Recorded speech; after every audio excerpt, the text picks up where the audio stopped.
mbokk yi yéen a ngi seetaan ci biir réew mi ak ci bitim réew noo ngi nii nag abonné leen bokk leen aimé leen partagé leen jaa ngeen jëf. ak Hisma TV nation bi ça va ñu leen di nuyu bu baax di leen ziar di leen baalu xam te di ko sàkku ci yéen waa di am mbégte contentement bu baax a baax di ñëwaat tey ci seen show Ramadan di weeru ngëneel te di ñaan yàlla dugg ci bismillahi rahmaani rahim génn ci ak alhamdulilahi rabbil alamin naafila du jour yi nga xamante ne moom lañ leen daan baaxee tey nag dañuy ñëw yéen ci seen ràqa bu jëkk ci naafila du jour yi tey nag ràq bi jiitu fukki ràq la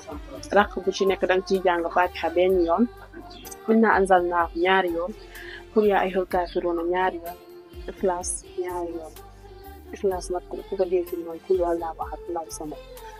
gëneel yi ci nekk nag bari na gëneel yi bari na lool képp ku ko def yàlla dina la ci defal gëneel yu baree bari incha allahu waa kay mbokk ñu ngeen di jaajëfal te di leen jox